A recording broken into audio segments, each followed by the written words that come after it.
Olá, sou o professor Gilberto Gomes Garcês, sou graduado em Engenharia Civil e mestre em Administração, com foco em gestão de projetos, internacionalização e logística. Nessa aula vamos abordar o aprofundamento do sistema Toyota de produção, conhecido como Lean Production, ou produção enxuta, e a importância que esse sistema teve no controle da qualidade e metodologia para as atividades de uma empresa e a sua relevância na produção.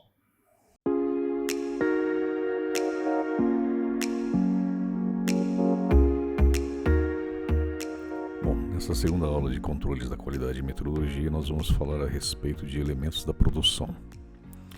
E aqui nós vamos fazer uma abordagem sobre a ótica do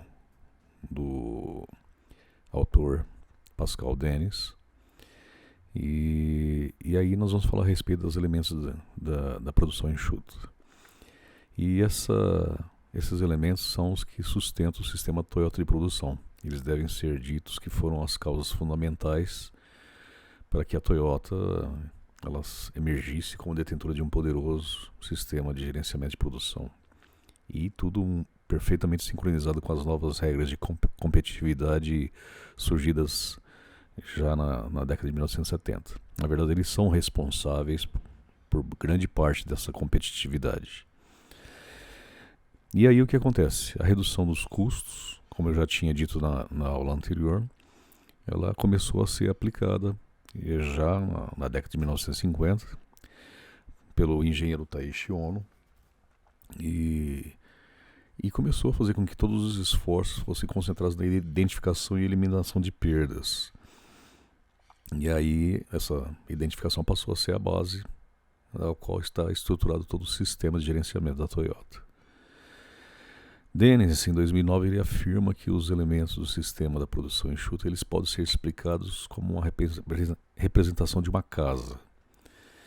E nessa analogia, todos os elementos da produção elas têm a finalidade de se atingir o foco, que é o elemento final, que é o foco no cliente, né? O foco no cliente ele indica que a primeira definição a ser realizada dentro do sistema de produção é a definição do que é valor sob o ponto de vista do cliente. E aí, essa analogia do sistema Toyota de produção é apresentada como uma casa conforme eu vou mostrar aqui na figura 1. Os elementos, eles partem da base de sustentação, que seria o alicerce da casa, né? Que seria a estabilidade. E a estabilidade, ela é composta, né? Ela lança-se mão de ferramentas enxutas, né, para manter essa estabilidade. São trabalho padronizado, 5S, Jidoka, TPM, que é a manutenção preventiva total, Heijunka, Kanban, TECT e Lead Time. A partir dessa estabilidade, nós temos a padronização. A padronização ela vem composta atinge-se a padronização através de outras ferramentas, trabalho padronizado, Kanban, pensamento A3, ordem visual, 5S, planejamento, Roshin. Todas essas ferramentas nós vamos falar daqui a pouco. Uma das bases, as bases de sustentação, elas têm os pilares que é o Just-in-Time, onde você tem fluxo contínuo de materiais e de serviços. Você tem o Heijunka, que é a ordenação, na verdade, dos serviços e de materiais. Você tem o TECT Time, que controla a quantidade de produção. Você tem o sistema puxado. Você tem o Kanban, ordem visual 5S e o envolvimento por parte dos colaboradores. A partir daí, nós temos o outro pilar que seria o Jidoka, que é a automação, mas não é só isso, né? No Jidoka nós temos a prevenção de produtos errados, de acidentes no trabalho. Aqui é um universo à parte, tá? Você tem controle de zona, que um produto, se ele tiver mais de uma etapa, várias etapas de produção, você tem que fazer o controle de zona, porque uma etapa vai provavelmente alimentar a próxima, né? a subsequente. E aí você tem que ter esse controle de zona. Você vai ter que ter aqui no Jidoka a questão da solução de problemas. Por quê? Problemas vão acontecer dentro de um processo de produção. E a partir disso aí, você tem que ter uma equipe treinada para poder, enfim, resolver esses problemas e fazer com que isso passe a fazer parte da padronização da empresa. Você vai ter controles de anomalia, você vai ter trabalho humano e mecânico separados e ordem visual 5S. Para que tudo isso seja colocado em ordem, tudo certinho, você vai ter que ter o envolvimento por parte dos colaboradores. E o envolvimento, você vai ter que treinar, você vai ter que fazer a padronização de trabalho, você vai ter as organizações da ferramenta 5S, você vai ter a manutenção preventiva total, que eles têm que estar treinados para isso. Círculos Kaizen de melhoria contínua, né? Sugestões que eles vão fazer para melhorar o fluxo, atividades de segurança, o Roshin, que é o planejamento, e tudo isso vai ficar mirando para o foco no cliente, que no foco no cliente eu já tinha falado ali, que era quais são as percepções de valor do cliente. E ali também nós temos as ferramentas que vão atingir o foco no cliente. Bom, com isso, eu vou comentar os elementos que compõem a casa do sistema Toyota de produção, onde a base do sistema é a estabilidade de produção. Essa estabilidade é a base de todo o sistema de Toyota. Por quê? Somente com processos capazes, sob controle, estáveis, podem ser padronizados de forma a garantir a produção de itens livres de defeitos. E na quantidade certa, no momento certo e no lugar certo, que são resultantes do pilar da Just-in-Time. A estabilidade dos processos é um pré-requisito para a implementação do sistema Toyota de produção. O planejamento da produção e das próprias ações de melhoria só pode ser executado em um ambiente sob controle e com previsibilidade. O processo de identificação das perdas no longo da cadeia de valor, eles devem ser conduzidos em condições estáveis. Caso contrário, o que se verifica não é uma solução de problema, e sim uma prática paliativa para resolver aquilo num ponto, um problema pontual, sem que isso se transforme numa prática aprofundada na produção. A estabilidade, por sua vez, é atingida por meio da padronização das várias etapas de produção de um determinado produto. A padronização das operações, ela procura obter o máximo de produtividade através da identificação e a padronização dos elementos do trabalho que agregam valor e também da eliminação das perdas. O balanceamento entre os processos e a definição do nível mínimo de estoque em processamento também são objetivos da padronização de operações. As ferramentas da operação padronizada são Takt Time, uma rotina padrão de operações e a quantidade padrão de inventário que estarão em processamento conforme nós vamos apresentar na figura 2 e 3. Bom, o balanceamento das operações da Toyota nós vamos usar aqui como referência uma produção no eixo cartesiano X e tempo no Y. E o tempo que nós vamos usar será em segundos. Então nós temos, por exemplo, dentro das operações, um operário 1 que faz uma certa atividade em 40 segundos. Um operário 2 que faz essa mesma atividade num tempo de 60 segundos. A gente vai pegar esses dois tempos, fazer uma somatória e fazer uma divisão. E aí nós atingimos uma produção nivelada após a aplicação da melhoria contínua. Ou seja, tanto o operário 1 quanto o 2, eles têm como atingir esse nivelamento, vamos dizer assim, porque às vezes o operário 1 ele pode fazer em menor tempo, mas pode provocar algum tipo de perda ou de retrabalho. O operário 2 tem condições de melhorar o seu tempo e manter a mesma qualidade de serviço. E aí atinge-se a produção nivelada após essa verificação de tempo. E aqui nós temos o takt time de produção, que seria 50 segundos. Na figura 3 nós temos o quê? As ferramentas utilizadas na padronização. Nós temos o planejamento, que seria Roshin. Nós temos takt time. O takt time é exatamente aquela forma de cálculo de produção, né?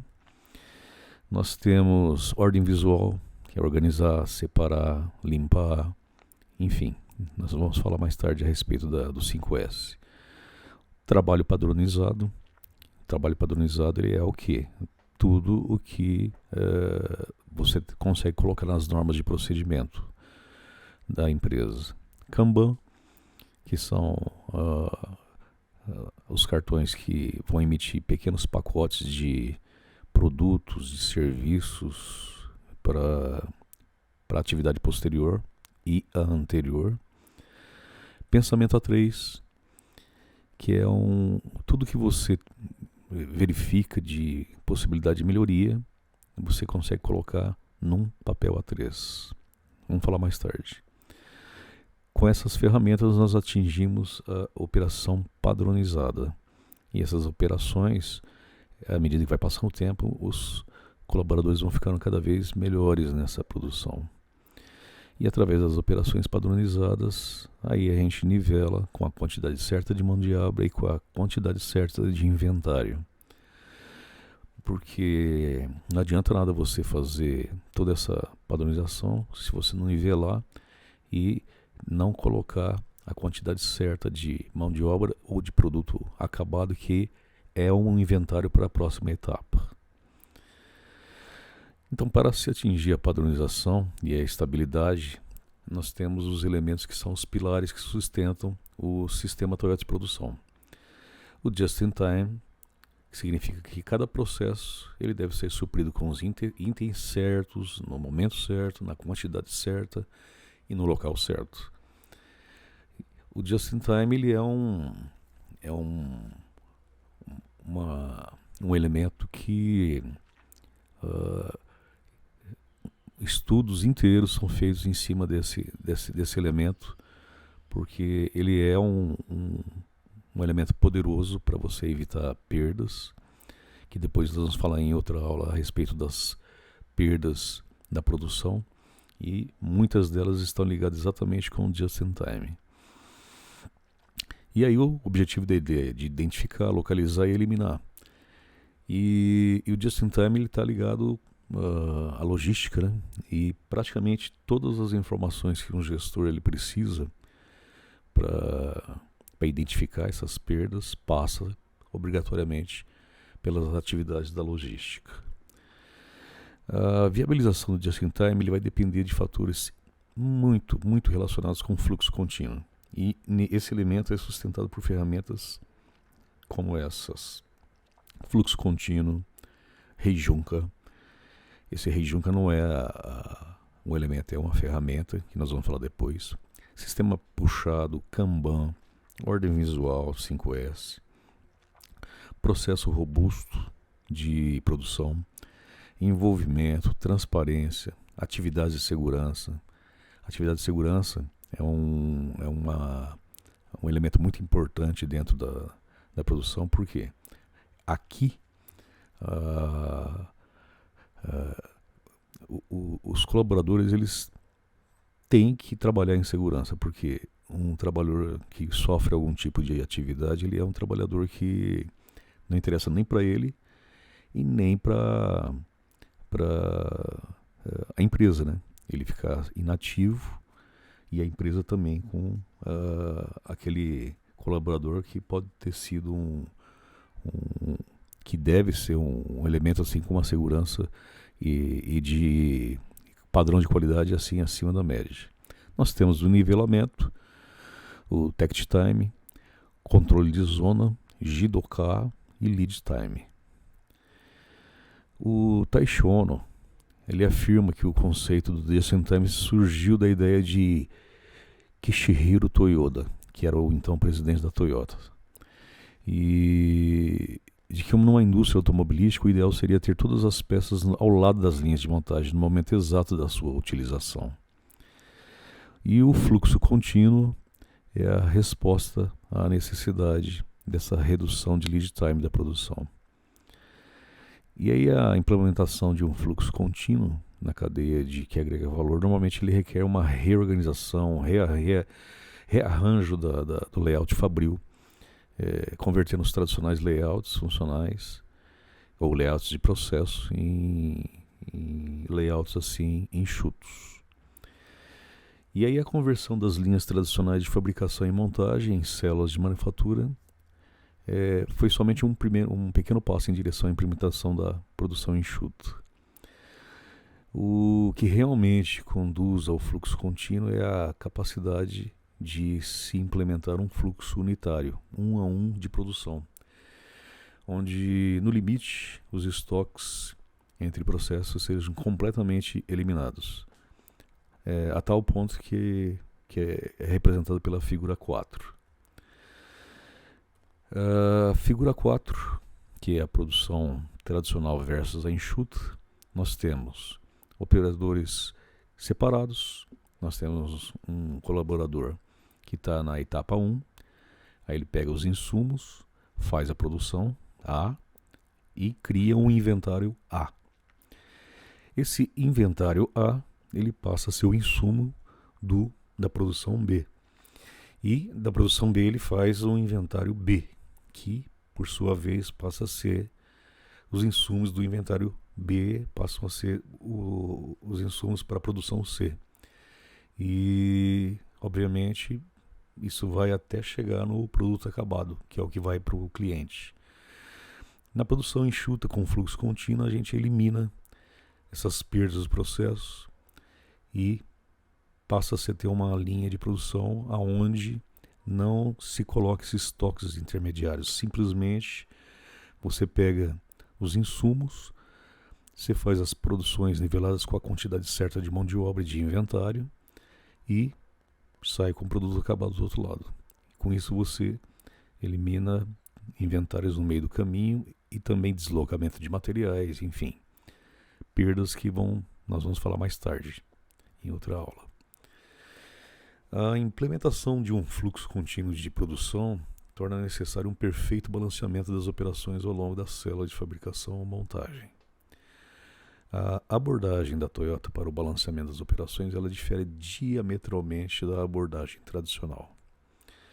Conforme nós vamos demonstrar na figura 4, o balanceamento ele procura nivelar os tempos de ciclo de cada trabalhador, de forma a fazer com que ambos recebam cargas de trabalho semelhantes. Na Toyota, esse balanceamento de operações está fundamentalmente ligado ao conceito do takt time. E o takt time é o tempo necessário para produzir um componente ou um produto completo baseado na demanda do cliente. E ele associa-se e condiciona o ritmo da produção ao ritmo das vendas. Na lógica da produção puxada pelo cliente, o fornecedor produzirá somente quando houver demanda do cliente. E a partir disso aí nós temos que o takt time ele é dado pela seguinte forma: seria o tempo total de produção de um determinado produto ou etapa de serviço, dividido pela quantidade a ser produzida. Nessa figura 2 nós vamos fazer um exemplo de um takt time de 50 segundos e ele é calculado conforme se segue. Nós temos uma demanda de 576 peças por dia. Nós temos um total disponível de 8 horas por dia, que seria 28.800 segundos. O takt time seria 28.800 segundos dividido por 576. Significa que nós temos que produzir uma peça dessa a cada 50 segundos. Se essa peça ela demorar um pouco mais de tempo para ser feita, obviamente você vai calcular o número de colaboradores que vão estar nessa linha de produção, desde que seja obedecido esse takt time. O outro elemento que compõe os pilares que sustentam o sistema Toyota de produção é o Jidoka. E o Jidoka, ele é a automação. Significa a automação com a participação humana, e aí você faz a separação dos serviços mecânicos dos trabalhos humanos. Esse elemento ele é sustentado pelas ferramentas de Andon, Pokayoke, controle de zona, 5S, Kaizen, que seria a melhoria contínua, solução de problemas, controle de anormalidades, trabalho humano e mecânico separados e, obviamente, o envolvimento. Ainda que o Jidoka esteja frequentemente associado à automação, ele não é só um conceito restrito às máquinas. No sistema atual de produção, o Jidoka é ampliado para a aplicação de linhas de produção que também são operadas manualmente. Qualquer operador da linha ele pode até parar a produção quando detectar algum tipo de normalidade. E essa normalidade, obviamente, ela é verificada depois por um supervisor de área, por um coordenador, e verificar qual o problema, mas desde que não mande para frente uma peça com problema ou um produto inadequado. Então essa relação entre o homem e máquina, caracterizada pela permanência do operador junto à máquina durante a execução, ela não é muito fácil de ser rompida, pois é uma prática característica da indústria tradicional. Mas, com o aprimoramento de dispositivos para detectar essas anormalidades, foi promovida uma separação entre a máquina e o homem e contribuíram para o desenvolvimento das funções inteligentes das máquinas. Então, o Jidoka consiste em facultar ao operador ou à máquina essa autonomia de parar o processamento, sempre que for detectada alguma anormalidade de acordo com essa figura 5.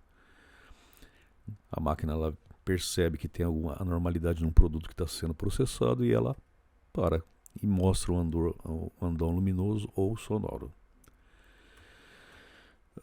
A ideia central é exatamente essa, de impedir que se gere e propague defeitos e elimine qualquer anormalidade já no processo de produção. Quando essa máquina interrompe o processamento, um operador na linha de produção, o problema passa a ser visível ao operador, aos colegas e à supervisão. Isso desencadeia um esforço conjunto para identificar a causa fundamental e eliminá-la, evitando assim uma reincidência do problema e reduzindo as paradas na linha de produção. Quando o Taiichi Ohno começou com as operações de Jidoka, as linhas de produção elas paravam a todo momento, isso na década de 1950. Mas aí, à medida que os problemas foram sendo identificados, o número de erros começou a cair vertiginosamente. Hoje, nas fábricas da Toyota, o rendimento das linhas se aproxima de 100%, ou seja, as linhas praticamente não param. E aí é aquela relação entre máquina e homem, caracterizada pela permanência do operador junto à máquina durante a execução, foi uma característica que foi sendo eliminada e hoje o operador faz outro tipo de atividade. E essa separação da máquina contribui para o desenvolvimento das funções inteligentes das máquinas. A separação entre o homem e máquina, nós temos na indústria tradicional um operador que executa grande parte do trabalho. Aí depois nós temos a produção pré-Jidoka, que a alimentação é automática, e aí o operador assiste o trabalho executado pela máquina, porém ele faz a separação de produtos defeituosos. E finalmente nós temos a máquina fazendo essa percepção de que teve alguma anormalidade, e aí ela tem um andon, tanto luminoso quanto sonoro, para informar que teve alguma não conformidade naquela produção ali. Então aí a separação entre homem e máquina é um requisito fundamental para a implementação do Jidoka. Na prática, essa separação ela ocorre entre a detecção da normalidade e a solução do problema. E a detecção pode ser uma função da máquina que é uma técnica economicamente viável, enquanto a solução e correção do problema continua sendo da responsabilidade do homem. Então, dessa forma, a transferência das atividades manuais ou funções mentais do homem para a máquina permite que o trabalhador opere mais de uma máquina simultaneamente. E, finalmente, o último elemento que compõe os pilares que sustentam o sistema atual de produção é o envolvimento. E o envolvimento, ele defende que as empresas atuais precisam de criatividade, flexibilidade para competir nos mercados. Precisa também de tecnologias, condições financeiras e que essas sofrem alterações com muita rapidez nos dias de hoje. Então, nesse sentido, o aprendizado enxuto ela envolve a participação ativa e do empenho pessoal dos colaboradores para aplicar novos conceitos e ferramentas na sua rotina de trabalho. Mesmo as ferramentas enxutas, hoje em dia ainda descobre-se novas funções para elas, dentro de um ambiente de trabalho inovador e novo. E, ao mesmo tempo, aprender com esse empenho.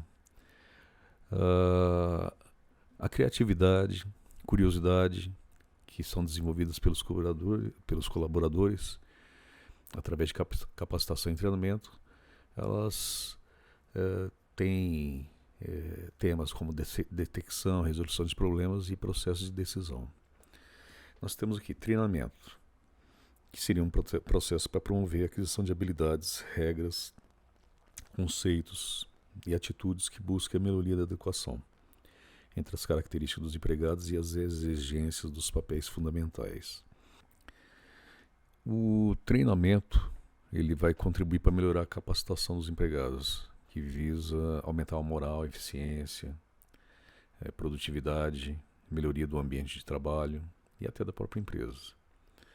Abaixo a gente vai demonstrar os treinamentos de colaboradores na imagem 1 e 2. Aqui nós temos colaboradores que estão sendo treinados, né, da área operacional. O treinamento ele tem objetivos de falar a respeito de produção, a respeito de segurança no trabalho, recolher algumas informações de problemas na produção que os colaboradores percebem, ver se eles têm alguma solução para que um coordenador ou supervisor de área resolva colocar dentro do escopo de normas de procedimento. Então essas reuniões elas podem e devem acontecer dentro de prazos, uma vez por mês, uma vez a cada 2 meses, enfim. À medida que você alcança a qualidade na produção,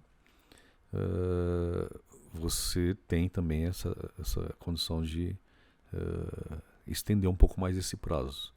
Se por acaso ocorrer sempre alguma parada de produção por motivos semelhantes, faça uma reunião para tentar chegar a um consenso de como resolver esse problema e que ele não se repita, né? Fazer uma prevenção, vamos dizer assim.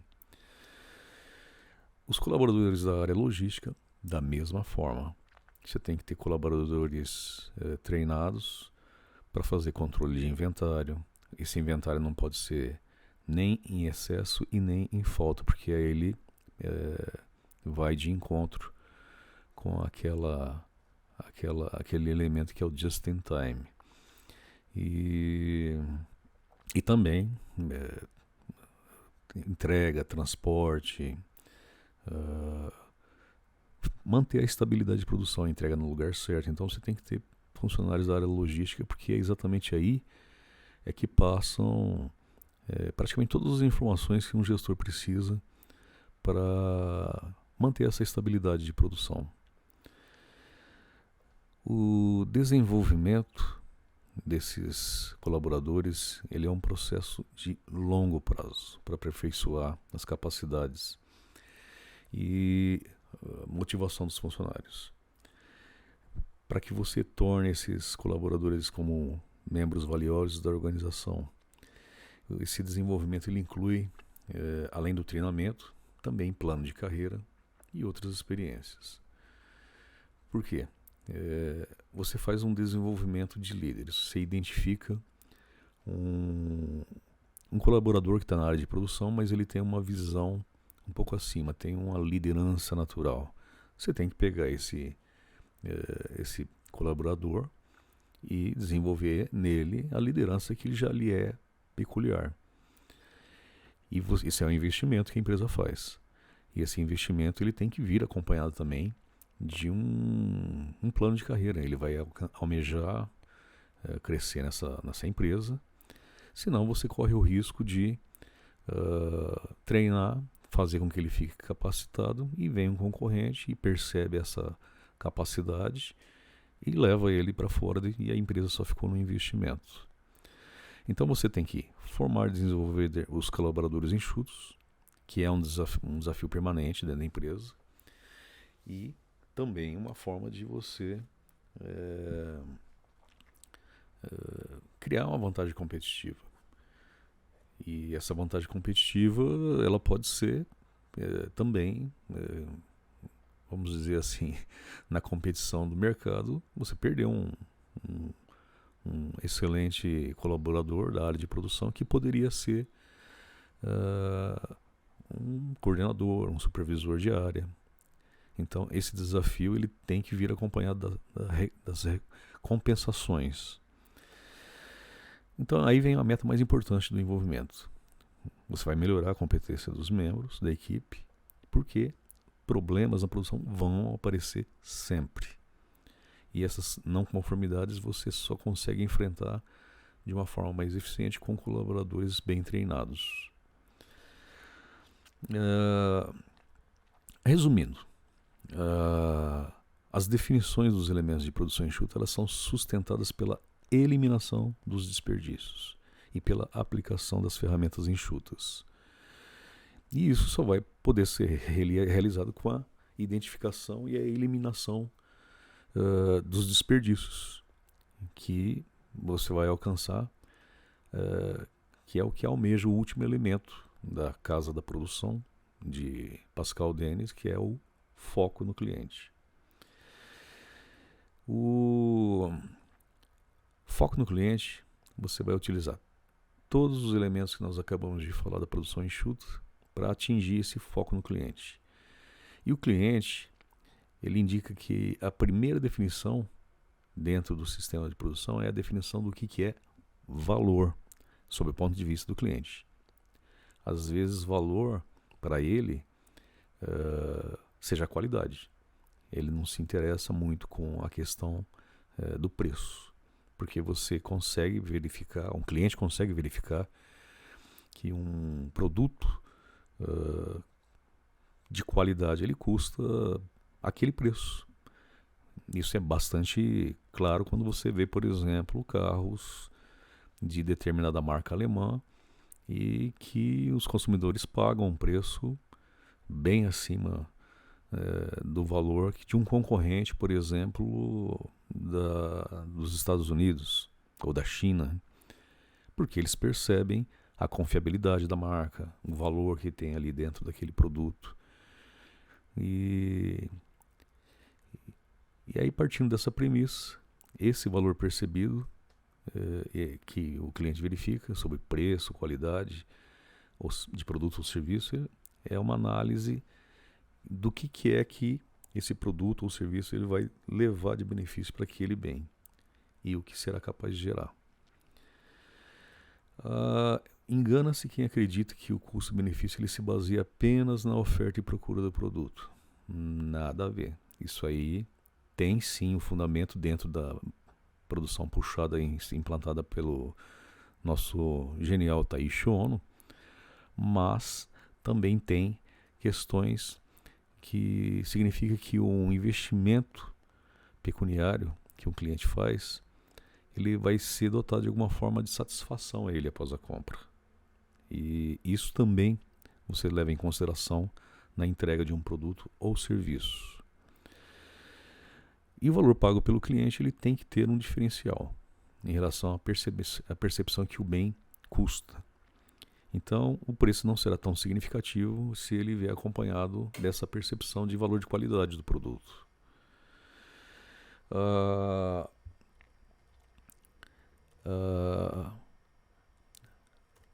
O consumidor, ele quer um produto que o satisfaça. E o empreendedor que pensa nisso, ele vai alavancar o seu negócio por meio do valor percebido pelo cliente. Então, para que o produto seja desejável e valioso ao cliente, o empreendedor ele tem que oferecer muito mais do que um bom preço, mas ele tem que oferecer qualidade, eficiência e a promessa de que vai resolver uma necessidade do cliente. Então, você pega, por exemplo, o que nós estamos falando hoje, que é o tema quase que 24 horas por dia, que é a pandemia. Nós tivemos várias farmacêuticas apresentando vacinas diferentes, com metodologias científicas de produção diferentes, e aí as pessoas começaram a estabelecer comparações entre um tipo de vacina e outro tipo de vacina. O resultado não precisa nem falar, né?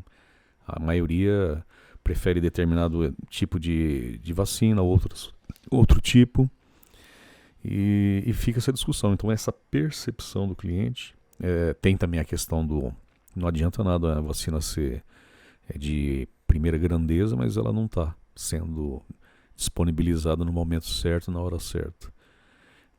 No caso desse quadro fatídico aqui, você tinha vacinas que usavam de uma tecnologia de RNA mensageiro, porém, na hora de fazer a vacinação, ela não estava disponível aqui no Brasil. E aí, 3 meses depois, morre-se muita gente. Então, percebe-se a urgência do valor de localização e de tempo para o cliente.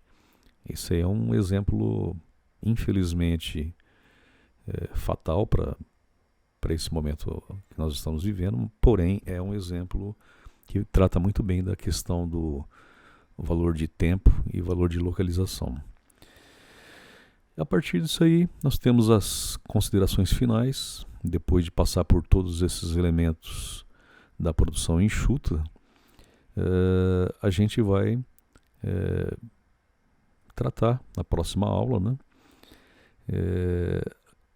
esses 4 tipos de valores: valor de lugar, valor de tempo, informação e de qualidade. Esses valores, esse que eu acabei de citar, por exemplo, da vacina, é um dentro do universo de produção. Esses valores, quem determina a sua necessidade imediata é o cliente. E a gente vai falar de cada um deles na próxima aula. Espero vocês por lá. Abraços do professor Gilberto. Nós temos aqui algumas referências bibliográficas, onde cada autor trata de um assunto. Ok? Abraços e até a próxima aula. Nessa aula foram abordadas as definições dos elementos da produção enxuta, como oferecimento da busca por regulamentações e de melhorias contínuas que se tornaram indispensáveis no desenvolvimento de produtos no mundo e como anteciparam a exigência do cliente no nível mundial.